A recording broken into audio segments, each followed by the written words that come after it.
नमस्कार दोस्तों, आज हम एसएससी जेईई सिविल इंजीनियरिंग के प्रीवियस ईयर का पार्ट जो है 20 करेंगे। तो आपका पहला क्वेश्चन है, hollow bricks are generally used with the purpose of. तो यहाँ पर आपसे पूछा गया है कि जो आपकी होलो ब्रिक्स होती हैं उनका पर्पज क्या होता है, कि हम उन्हें क्यों यूज करते हैं। आपका ऑप्शन नंबर ए है reducing of cost of construction, जो आपके कंस्ट्रक्शन की कॉस्ट होती है वो कम हो जाएगी। या फिर प्रोवाइडिंग इंसुलेशन अगेंस्ट हीट, जो है हीट से क्या है इंसुलेशन हमें प्रोवाइड करती हैं। या फिर बियरिंग एरिया को इंक्रीज करती हैं, या फिर ऑर्नामेंटल लुक के लिए।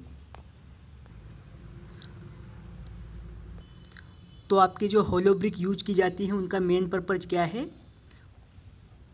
Providing insulation against heat. ये क्या है, हमें हीट से इंसुलेशन प्रोवाइड करवाती हैं। नेक्स्ट क्वेश्चन है, the modular ratio M of the concrete whose permissible compressive stress is C may be obtained from the equation. तो यहाँ पर पूछा गया है कि किसी आपके मॉड्यूलर रेशियो वाले कंक्रीट है जिसकी परमिसिबल कंप्रेसिव स्ट्रेस जो है सी है, तो हमें उसकी इक्वेशन जो है किस समीकरण से प्राप्त होगी। तो आपका ऑप्शन नंबर ए जो बिल्कुल राइट रहेगा। नेक्स्ट क्वेश्चन है, factor of safety is the ratio of. तो ये जो आपका फैक्टर ऑफ सेफ्टी है ये किसका रेशियो है, tensile stress and working stress का, या फिर compressive stress and working stress, या फिर bearing stress and working stress, या फिर yield stress upon working stress. तो फैक्टर ऑफ सेफ्टी जो है किसका रेशियो है, ऑप्शन नंबर डी आपका बिल्कुल राइट रहेगा, yield stress and working stress का। नेक्स्ट क्वेश्चन है, unit of measurement for payment of door and window. यहाँ पर आपसे यूनिट ऑफ मेजरमेंट पूछी गई है, किसके लिए, डोर और विंडो के लिए। आपको ऑप्शन दे रखे हैं cubic metre, metre, square metre, या फिर नन ऑफ दीज। तो डोर और विंडो को हम किस में मापते हैं, हम मापते हैं मीटर स्क्वायर में। ऑप्शन नंबर सी जो आपका बिल्कुल राइट रहेगा। यहाँ पर आपसे पूछा गया है coefficient of earth pressure at rest is given by. तो यहाँ पर रेस्ट में आपका जो है कोफिशिएंट ऑफ अर्थ प्रेशर पूछा गया है, क्या होगा, ऑप्शन नंबर बी जो आपका बिल्कुल राइट रहेगा। The permanent deformation of concrete with time under study load is called.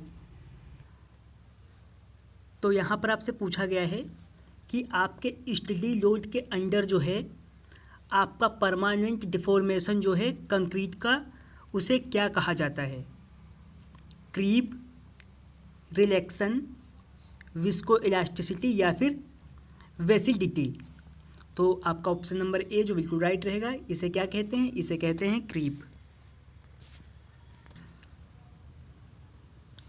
Rolled steel angle sections are classified as.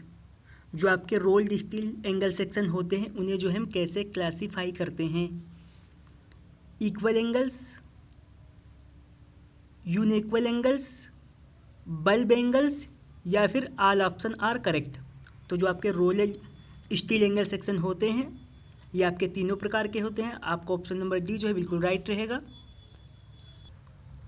Next question है, strain energy per unit volume of A solid circular shaft under axial tension is.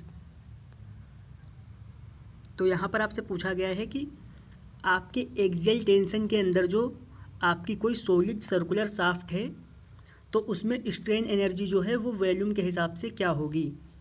तो आपका option number B जो है आपका option number A जो है बिल्कुल right रहेगा। नेक्स्ट क्वेश्चन है, when the Mach number is more than 6 the flow is called. यहाँ पर पूछा गया है अगर जो मैक नंबर जो है वो 6 से ज़्यादा है तो फ्लो जो होगा आपको उसे आप क्या कहेंगे? सबसोनिक फ्लो, सोनिक फ्लो, या फिर सुपरसोनिक फ्लो, या फिर हाइपरसोनिक फ्लो।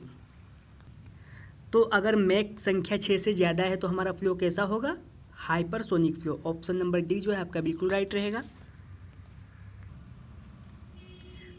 वेक ऑलवेज अकर्स। यहाँ पर पूछा गया है कि वेक जो होते हैं वो हमेशा कहाँ पर होते हैं? बिफोर ए सेपरेशन पॉइंट, जो आपका सेपरेशन पॉइंट होता है उससे पहले होते हैं, या फिर आफ्टर ए सेपरेशन पॉइंट, आपके सेपरेशन पॉइंट के बाद में होते हैं, या फिर before and after a separation point, आपके सेपरेशन पॉइंट के पहले या बाद में होते हैं, या फिर नन ऑफ दीज। तो जो आपके वेक होते हैं वो कहाँ पर होते हैं? आपका ऑप्शन नंबर बी जो बिल्कुल राइट रहेगा, ये आपके सेपरेशन पॉइंट के बाद में होते हैं।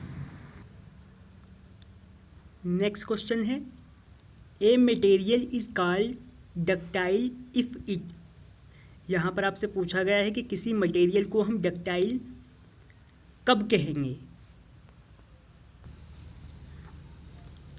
ए नंबर है has little plastic elongation range, उसकी जो प्लास्टिक इलोंगेशन रेंज है वो क्या होगी? लिटिल होगी। या फिर has long plastic elongation range, जो उसकी प्लास्टिक इलोंगेशन रेंज होगी वो क्या होगी? वो लॉन्ग होगी। Could be hammered into a very thin sheet, उसे हैमर करके जो है बहुत ही पतली चादर बनाई जा सकती है। या फिर सोज लार्ज इलास्टिक स्ट्रेंथ, उसमें जो है इलास्टिक स्ट्रेंथ जो होगी वो लार्ज शो होगी। तो आपका ऑप्शन नंबर बी जो है बिल्कुल राइट रहेगा, has long plastic elongation range उसमें होती है। आपका लास्ट क्वेश्चन है, shrinkage in concrete increases it. तो यहाँ पर आपसे पूछा गया है कि अगर आपकी कंक्रीट में श्रिंकेज आ जाती है तो कौन सी चीज़ बढ़ जाती है? आपका ऑप्शन नंबर ए है bond strength, flexural strength, compressive strength, या फिर टेंजाइल।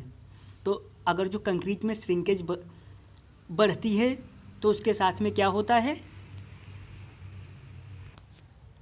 आपकी जो बॉन्ड स्ट्रेंथ है वो बढ़ जाती है। ऑप्शन नंबर ए जो है आपका बिल्कुल राइट रहेगा। तो आज हमने एसएससी जेईई के प्रीवियस ईयर का पार्ट जो है 23 कंप्लीट कर लिया है। अगर आप बाकी के पार्ट्स देखना चाहते हैं तो आप प्लेलिस्ट चेक कर लें। अगर आपको वीडियो पसंद आई है तो वीडियो को लाइक करें। अगर आप हमारे चैनल पर नए हैं तो चैनल को सब्सक्राइब करें।